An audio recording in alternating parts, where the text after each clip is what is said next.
Hello, I'm Kaiser and welcome to Moose Reads. Before I get started, I want to say that the opinions that I give here are my own opinions. They are extremely subjective. If I dislike a book, it is not a reflection on the author and it is not a reflection on people who do like it. Different people have different tastes, and that's okay. Today, I will be reviewing The Summer Palace and Other Stories by C.S. Pacat. This is not included in the main Captive Prince trilogy, but you do have to read it to read this. Like the trilogy, this is a fantasy romance collection. The description says, follow Damon, Laurent, and the supporting characters of Captive Prince on a series of adventures set in and around the events of the novels, and beyond, to learn what happens after the final page in the trilogy is turned. 3 stars.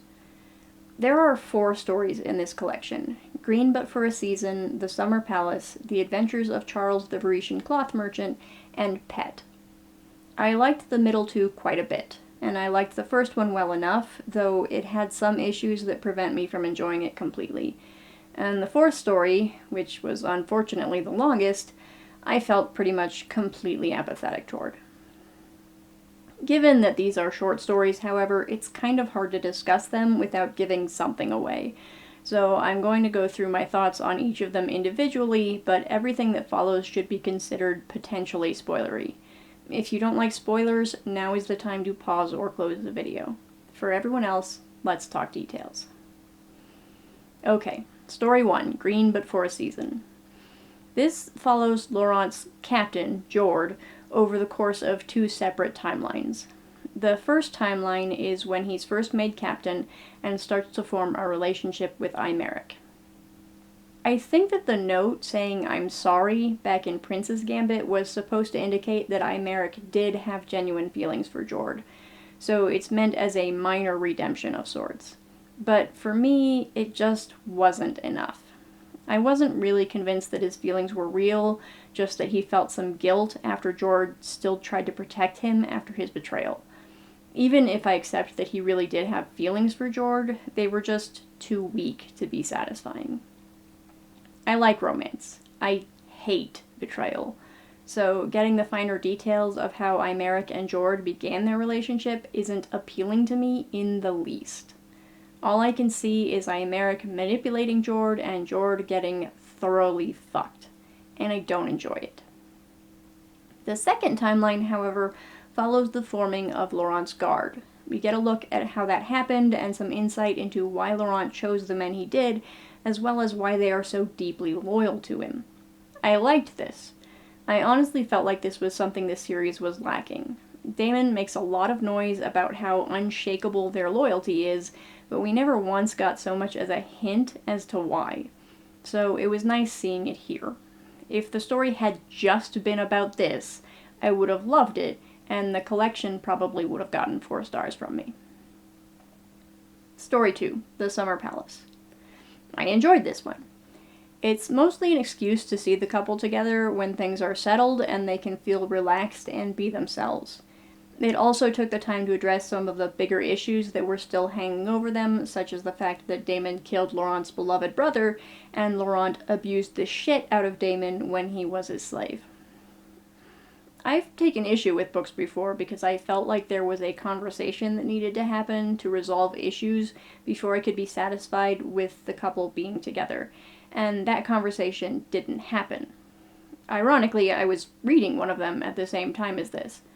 But I honestly didn't feel that with Captive Prince. It seemed to me that they'd gone through enough together that, while they really should discuss those things, it wasn't crucial to my satisfaction. So ultimately, getting that conversation was just a nice bonus. Story 3, The Adventures of Charles the Parisian Cloth Merchant. I did not expect to enjoy this at all. I strongly suspect that Pacat initially wrote Charles as a throwaway character for a scene in Prince's Gambit, and then fell completely in love with him, so he got to return in King's Rising, and here he is again. I did not fall in love with Charles, so I couldn't care less what he gets up to on his own. Thankfully, he didn't get up to anything on his own. The story starts with Laurent surprising Charles with a set of shiny new carriages as he attempts to set up shop in Achelos. Laurent is, once again, pretending to not be Laurent, so he is once more playing the other Charles, accompanied by his loyal assistant, Layman. Incidentally, it wasn't until I finished this story that I realized that Layman is just Damon with an L. I had previously assumed it was just a common Varetian name and paid it no heed. I've never looked up fic for this series, but I wouldn't be surprised if it was also the ship name, so that's kind of funny.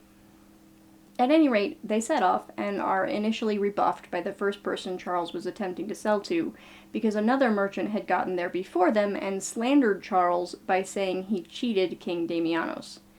At this point, I realized just how funny this was going to be, because King Damianos is right there, and Charles still doesn't know that. I had an absolute blast with how ridiculous this story got, with Charles not knowing that Damon was Damon and thinking him nothing more than a loyal servant to Prince Laurent. It was stupid, and it was fun. I would absolutely read it again. And finally, Pet. Pet is about Ansel. If you've read the Captive Prince series, you know that that's the other party to Damon's rape. And if you're here and you haven't read it, now you know. The way the culture is in Vere when he does that, I can't really blame him. But he's not a character I ever wanted to spend more time with, so you can imagine how I felt about it going into this one. Mostly, it's fine. Ansel is a social climber attempting to use his charms to get all the finest things in life. He spends a little time at the beginning of the story trading up, which I found generally unpleasant, and then finally settles with an obscenely wealthy but terribly boring lord. I liked the other guy just fine, and seeing Ansel fall in love with him despite the fact that he was completely different from anything he would have chosen for himself was kind of cute. Honestly, I suspect that if this was just a short story and not a short story connected to Captive Prince, I would have liked it considerably more. Trouble is, it is connected to Captive Prince. In fact, it's so connected that we get to revisit my least favorite scene from Ansel's point of view. So yeah, I didn't love this. I really didn't love that it was the longest story in the collection. That's all I have to say about the Summer Palace and other stories. If you like this video, I hope you watch more in the future. Thanks for watching this one. Bye!